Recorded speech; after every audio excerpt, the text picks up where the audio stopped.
Queen Dawn Spirit here. Welcome to my channel. Hey guys, make sure if you haven't already subscribed to my channel, tap down below, yep, right there down to the left, and subscribe to this video and share this video. Sharing is caring. This is a special video pertaining to bullying. And I have my phenomenal, beautiful, gorgeous oldest granddaughter who's going to be my co-host. And she's going to share some experiences with you. Bullying, as you know, can come from many different people, many races, cultures, just on so many levels. It can come from a co-worker, a spouse, a sibling, relative, or even a stranger, an employer. It can come from so many different directions, being bullied, because when people bully others, it's because they don't truly love themselves. Because if you loved yourself, you wouldn't bully someone. So we had something tragic happen to our family recently. I'm not going to share names because due to privacy, but a very close, dear loved one of mine transitioned due to bullying. So Miss Rose is going to share with you her experiences about bullying as being a victim of being bullied and how she handled it. And how she has been on both sides of the fence and knows what it's like to be bullied, and also how she attempts, or have attempted, to protect her siblings as well from bullying. So this is my phenomenal granddaughter, Miss Rose. I call her Miss Rose, but her name is Jayla Kennedy. I'm going to start off with a quote that I've heard, and it's, "Those who can't kill your dream, they assassinate your character." And I really think that's the main point of bullying. You know, they're trying to break you down and make you feel like you're nothing, you're not worthy. So starting with my experiences, when I first moved here from Germany, because we were a military family and we moved a lot, we were stationed in Ohio. And, I wasn't really in America. In Germany, everything was kind of peaceful for me. Like, there was no problems. I was just learning German and just having a good time. But then I moved back to America and I started school. And, I didn't really have any good friends because, I was so young that I didn't really remember, having any good friends. So when I came to Ohio, it was like, oh, I want to make a friend because, in the movies you see about how close they are and everything. So the first people who talked to me, I was like, okay, hey, we're going to be best friends. And so these girls, there was 5 of them. Unfortunately, my school, there wasn't really much diversity. So, I was the diversity. So I made friends with these girls. And, right off the bat, they were like, okay, let's all be friends. And I was like, okay, this is cool. This is easy. But, then they started asking me to do some crazy things. Like, it was raining outside, and they had told me, hey, go and pick up the worms for us. So, on that morning, I went outside, and I started picking up the worms and, putting them in a cup to bring to these girls. And my parents were like, okay, that's very weird. I don't know why you're doing that. But, I was like, oh, it's fine. I'm doing it for my friends. And so I brought this worms to them, and they just started laughing, and they had this own little thing going on, and they were just having a good time. And then they just let the worms go, which I thought was very weird.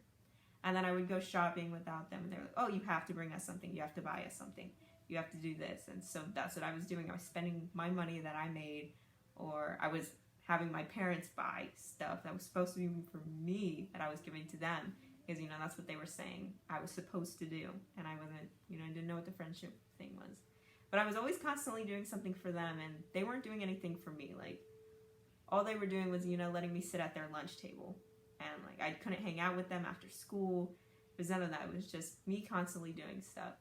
And so, when my parents were like, oh, you have any friends? I was like, oh, yeah, I have these friends. I sit at lunch. It's a good time. And then my dad was like, okay, that's cool. But just know that, you can't trust everybody. Not everybody is your friend. Anybody that smiles at you isn't your friend.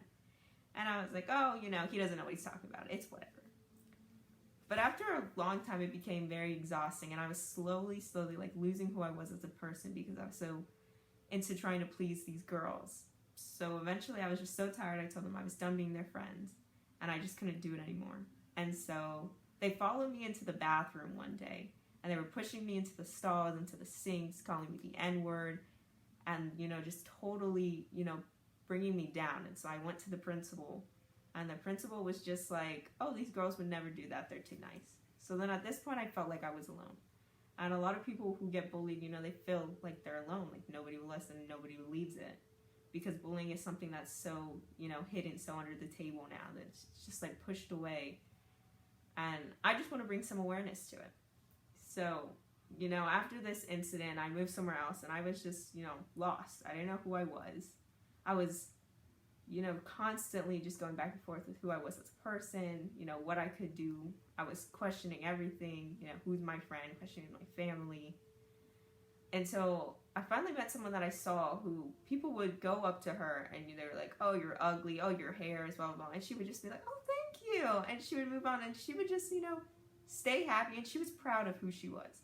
And so after, you know, watching her and hanging out with her, I was like, okay, you know, you can feel comfortable in your skin. You can look, you don't have to be perfect. You don't have to be that blue-haired, blonde-eyed. Like, for a while, that's what I was like, okay, I want to be like that. I want to have my hair straight. But then, you know, I learned what natural beauty was from her. You know, it's what you were made to be, you know, what your parents made you at. That's your natural beauty, and that's something that you should stay as. And so, you know, that really stuck with me, and that's how I became powerful. You know, I rock the afro because it's something that's natural to me. It's something that makes me like a black queen, in my opinion. And it's just something that I love. Like, everybody be like, oh, you should straighten your hair, you should straighten. I'm like, no, I like the afro. I just, like, rock with it. I love it, too. And then, so, for my siblings, I have two that are younger than me. I'll be at home, and I'll be like, oh, hey, you're not doing this, or you're being lazy, or you're doing something like this. And my parents, and they'll be like, why are you doing that to your siblings? Like, why are you being so mean to them? And my response, it's sad that I have to say it, I will be like, I'm getting you ready for the world. Because, you know, the world is constantly, somebody is always constantly out there nagging at you, always trying to get you down, you know, preying on your downfall. And so that's what I do to them. And then they really see, you know, the effects. Like, eventually, after a while, they're like, am I really actually lazy, though? And it, you know, it sticks with them and it hurts them. And I'm like, you know, no, you're not. But, you know, someone's going to keep on telling you this until you, know, believe it, until you break down, until they can crush your soul, you know, crush your character, crush your dreams to where you feel like nothing. And unfortunately, a lot of people lose their lives due to that, you know, people making them feel like nothing. And then these bullies, you know, they're like, oh, you know, oh, well, and they move on to their next victim. But it's when, you know, you're proud of yourself. So when someone says something to me now, I'm like, you know what, thank you. Thank you. I'm glad you think that. I'm glad that, you know, I'm out here making big dreams, like trying to change the world, and you're out here wearing what shoes I'm wearing, you know? And it just shows what kind of a person you are and what kind of person they are. And, you know, in my opinion, the only thing stronger than hate is love, you know? So all I can say is, you know, they can be coming after me, saying, oh, your hair isn't at it, you're not looking pretty, you're not wearing makeup, and I'll just be like, you know what, thank you. You have a great day. And that's just something that you have to do in this world. And, you know, you got to show people that bullying's not okay. And, like, you can tell them to stop. You don't have to get physical. Not once have I ever fought anybody over anything that they've said. Like, I just, you know, smile and wave, and I tell them to have a great day. And, you know, in school, I even learned that when I moved to my new school, I didn't have any problems with bullying, but, you know, we faced, like, racism and stuff. But, like, I really learned that, you know, not everybody is your friend. Because I have a lot of friends in this high school. I had a lot of friends. Like, I was on the prom court. I was almost prom queen. You know, I did a TED Talk. I've done all these things. I was on the volleyball team. So I was well known. But at the end of the day, I knew there was only 3 people, if I was going through something, that I could actually call. Out of all these people who invited me to hang out, you know, who want to go get smoothies or something, there's only 3 that I know that I could call every day. And, you know, that will always be there for me no matter what was happening. And that's why you really should keep your circle small and, you know, rely on family. And, like, my siblings are my best friends. I can't even lie. They are. Whenever anything's going bad, they're the first people I'm going to talk to before these friends. Because, you know, they've always been there for me. And, you know, another thing that my dad has taught me is that jealousy is the thief of happiness. So, you know, you shouldn't compare yourself to somebody else. Like, as I was saying, you should be proud of who you are as a person. And this is something that he was constantly telling us. Like, he was telling me that, you know, telling me that not everybody's going to be your friend. And I had to learn it the hard way because, unfortunately, I wasn't listening. I was like, you know what? He does not know what he's talking about. He's not a girl. He doesn't understand what it's like to have all these friends. But it's true. And then he would tell us, you know what? You're my best friend. You're my best friend. And I was like, why don't you go out and get some friends? Like, I'm not your best friend. He'd be like, yes, you are. You're my best friend. And, you know, now I've actually learned that, yes, family is your best friend because they're the only ones that will have your back through anything, through everything. And then there's some friends that become your family because that's what they're like. So, you know, the purpose of this is I just want to tell you guys exactly what bullying's like. Like, it hurts a lot. There's many nights that you sit in your room and you're like, dang. And you just like think about what everybody said to you, and it hurts because words hurt. Words hurt a lot more than anything else. Like, a wound will heal, but you know, these words, they're going to keep echoing in your head until you believe and until it does something, and that's what they're supposed to do. And people know that, you know, you're giving them the power to do that. But if you don't give them the power to affect you, you know, if they call me lazy or if they call me ugly, I'm just gonna be like, okay, thanks, you know. But if I sit there and I'm like, you know what, maybe I am ugly because she wears makeup and, you know, her hair is perfect and it's straight, and then that's when, you know, it's gonna really affect you. But I just want bullying to stop, you know, because I think as a world we can be better than that. We have better and bigger things that we can do than sit around and judging someone because of how they look. You know, we're all beautiful. We were all made our special ways. Our parents, you know, carried you for 9 months, I guess, to make you the special person that you are today. And, you know, now I wouldn't want to be anybody else. Like, I am proud to be Jayla Kennedy, proud to be A. Kennedy. You know, I'm proud to be a part of this family that I'm part of. I'm proud to look the way I am. I'm proud to, you know, not be able to dance. You know, the things, I'm so proud of the things that I can do because I know that, you know, it's going to work out for me. Like, I was placed here. It's just going to work out. So I just want you guys to know that it's going to work out for you too. And if you're ever alone, you know, don't call your friends. You can call your family. Like, please go talk to your parents. Please go talk to your siblings. If you can't talk to your parents, talk to your siblings. Like, just sit down and be like, hey, I need to talk to you. Like, me and my sister do that all the time. She'll be like, someone said this to me. And I'm like, oh, well, you know, that's not true. And she's like, well, that really hurt. You know, what would you do? And I'm like, well, I wouldn't get mad. I would just say, okay. And I keep vibing. And then we have like a dance party in my room and we remember who we are as people, you know, who we are in our souls. And that's something that's important. And, or like, talk to your parents. I'll talk to them some of the times if I'm going through something. I'll just be like, hey, there's that. Or sometimes I don't say anything and I'm just cranky on my parents. Okay, you need to slow down. Like, talk to us. That's what we're here for. We want to help you. And, you know, especially if someone's bullying you. And you don't, most of the time, you know, you don't want your parents to get involved because it's like embarrassing to you. But that's not, you know, I told my parents and maybe we couldn't do anything to the school because, you know, the school already made up their mind. Maybe they were racist, maybe whatever reason that the world has made them, you know, they were just not going to believe it. You know, your parents are always there to believe. They're always there to help you. They're always there to pick you up, help you grow as a person. And, you know, I really think that's important. So, you know, I urge you to speak to your parents, speak to your close friends. You know, if there's a mentor, a teacher, somebody that you trust, your grandparents, your aunts, somebody out there would love for you to talk to them. They would love to listen to what you have to say, you know. They would love to help you while you're hurting. And, you know, that's just something that's helped me as a person. And my promise to all of you, thank you for listening, by the way, is that I promise, you know, help make a change. And bullying is, you know, the first change that we can make together. It's something that seems so small, you know, something as like not saying something to someone or not, you know, because you don't know what's going on in somebody's life. You really don't. You don't understand why they're doing the things that they do, you know. And even if someone is bullying, you don't understand why they're doing that. Maybe something's not good for them at home. You know, all you can do is love them. Even though they're trying to hurt you, you can block that hate by, you know, loving them. You can tell them, you know, I'm sorry that you feel that way about me, you know, but, you know, if you ever need to talk, I'm here for you. Like, you know, or you can just be like, well, that's nice that you don't think I look that greatest, but you know what? I like the way I look. So you can either hop on the train or you don't, you know?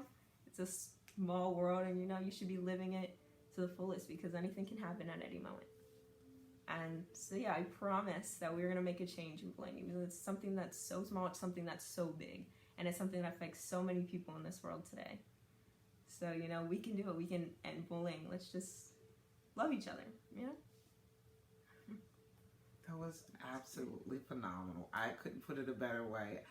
When I was a child, I was too bullied many, many years ago. So I've been on the side of being bullied. And I probably have been a bully in the past and realize it.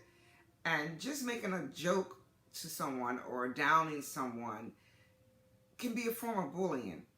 Because if you truly love that person or you truly love yourself, you are not going to try to say anything to someone to degrade them or make them feel lower than you. So I don't care if you're a man, woman, boy or girl.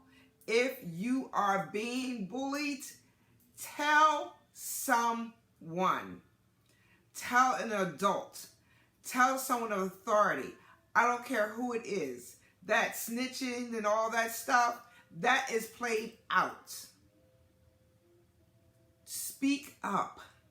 If you are being bullied, if you're being bullied by a coworker, if you're being bullied by a supervisor, if you're being bullied by your spouse, your sibling, your parents, speak out so someone can help you. Because fear attracts more fear.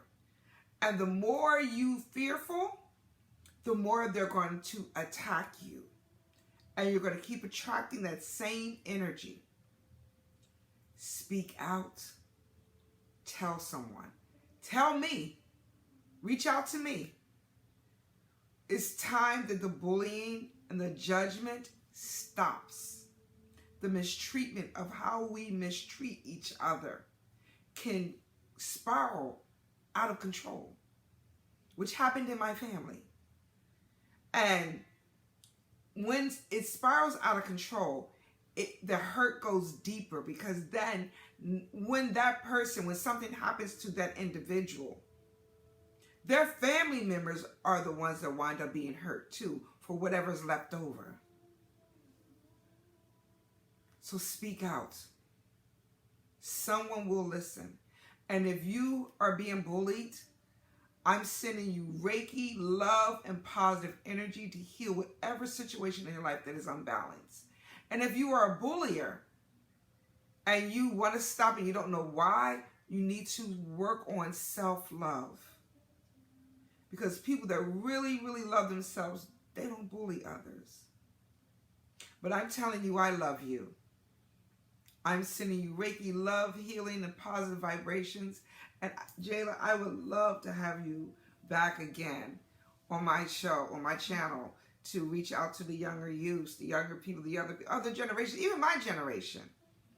Because when you spoke, it brought back memories to me, triggers of what happened to me as a child, or even as an adult. So I thank you so much, baby girl. I love you so much. I am so proud of her. I am so proud of her. And you will see a lot more of Miss Kennedy. All right? Thank you guys for joining my channel. I'm sending you Reiki, healing, love, and positive vibrations. Namaste, Ashe, Dawn Spirit here. You have a phenomenal, amazing day. Remember, you are phenomenal. Make this day your best day at every moment and every second. All right. Ashe.